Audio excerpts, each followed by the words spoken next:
Hello, welcome. It's Monday and I thought we should probably start Mondays off with a Monday movement mindset reset. So I get a lot of questions about clams. Why do I not teach clamshells? So for those of you who don't know what a clamshell is, for a start, a clamshell looks a bit like this.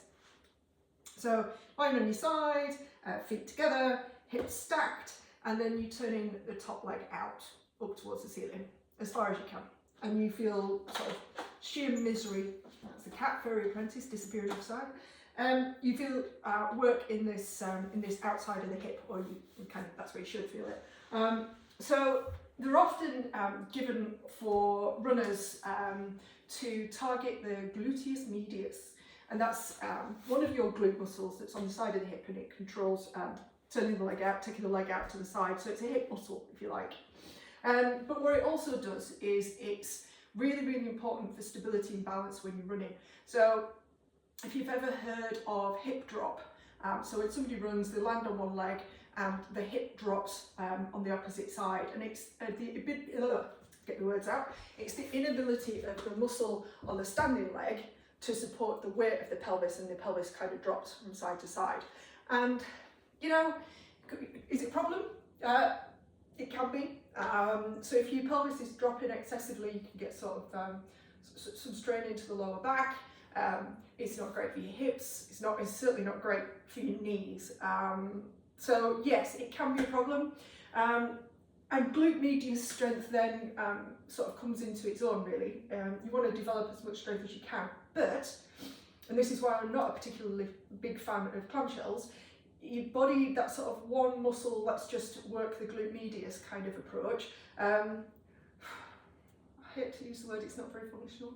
But your body kind of doesn't just work one muscle, it uses that muscle in conjunction with lots of other things, particularly other muscles of the glutes, the inner thighs, quads, hamstrings, core, yeah, all of that good stuff. Right, so if you were wanting to train or strengthen your gluteus medius, it would make sense then to work it in conjunction or in with a load of other stuff as well. Hence why, instead of using clams, and they do come in useful, they come in useful for people that are quite detrained, where that's, you know, they don't have that ability to, you know, to even control, well, I'll show you in a minute, but side planks is where I'm going with this. So clams, great for people that are deconditioned. Side planks, great for people who are more conditioned, such as runners.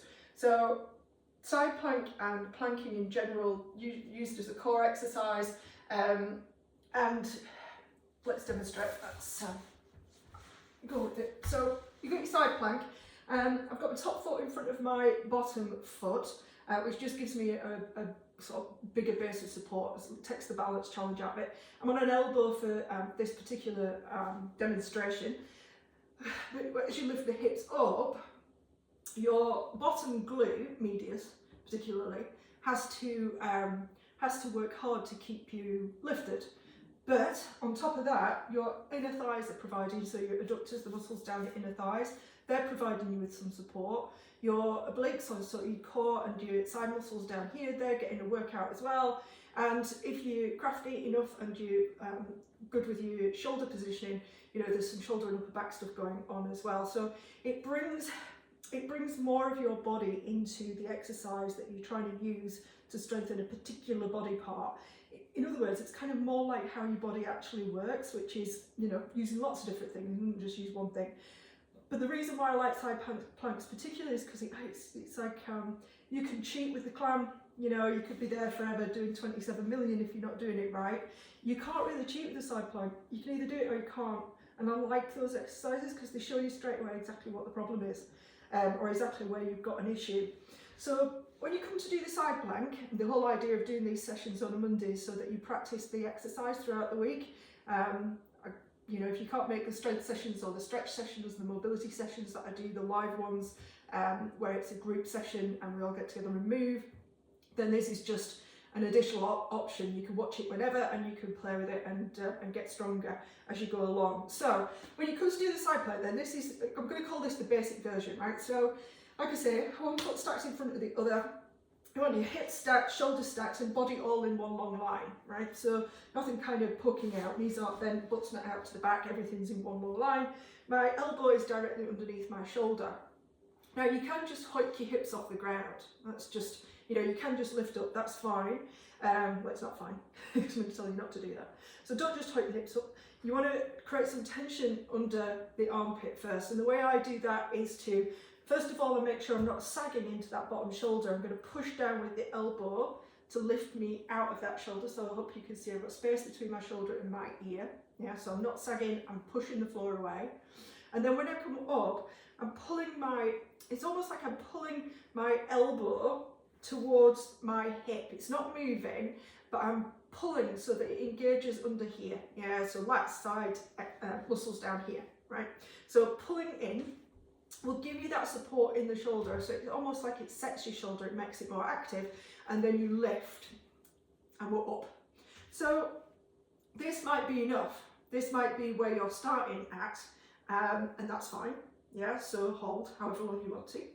And the things to look out for, which I've just caught myself doing now, is a tendency to roll forward.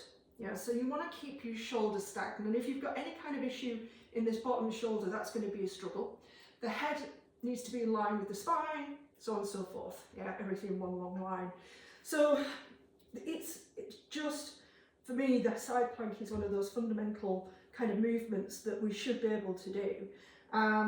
At the point at which you can hold and balance, then you can start to add in leg movements and things like that. You can even do, I'm going to bend my knees for this one, but you could even do clams in this position in a side plank if you were so desired. What was I going to say?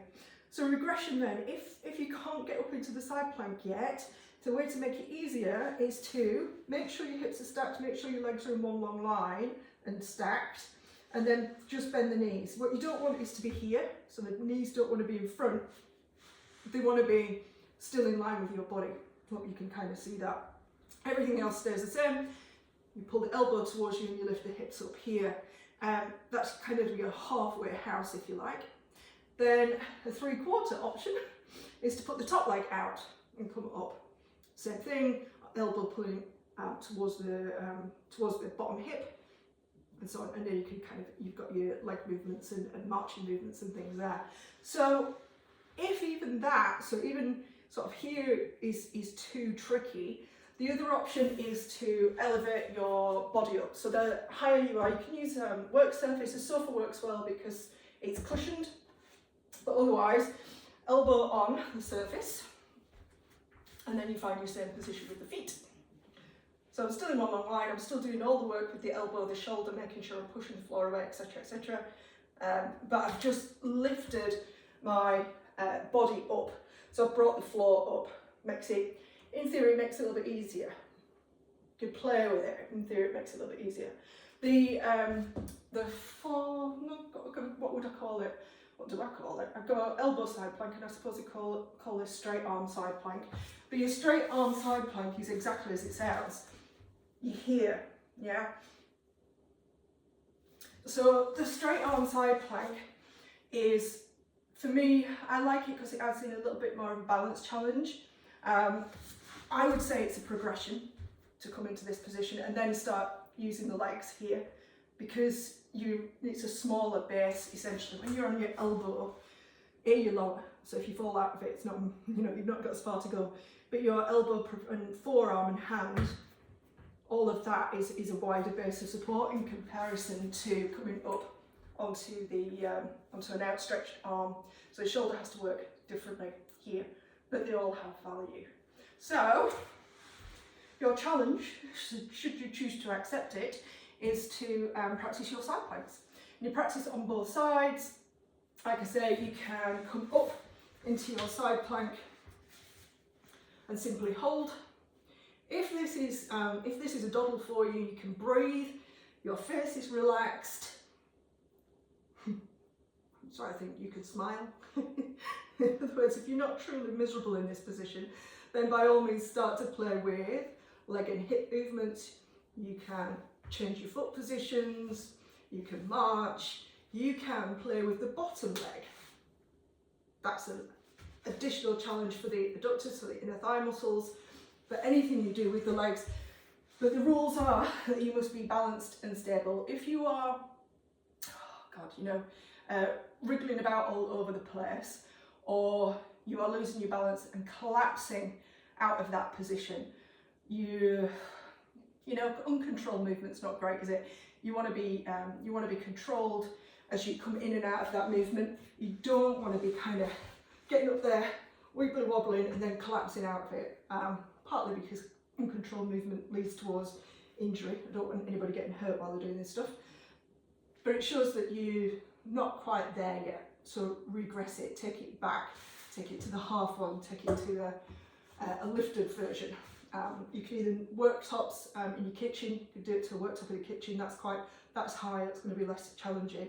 But otherwise, come up into your side plank and play with the movement there. So holding is fine, it gets a bit, for me it's just a little bit like meh, a bit boring. So I like using the legs, moving them about, and you can bring them forward and back, you can lift, you can bend, like I say, you can play with the bottom leg as well, and all sorts of good stuff with that. All very challenging for the body. You can hear my heart rate's kind of gone up a little bit as I'm working more. Stacey, what I like to say, gives you more bang for your buck. You know, climbs, meh, they're all right if you like that sort of thing. I like something that's going to, you know, give me a bit of challenge, a bit of oomph. So anyway, that's your movement Monday, mindset reset, whatever. I'll think of a fancy name for it at some point. But play with your side planks and let me know how you get on.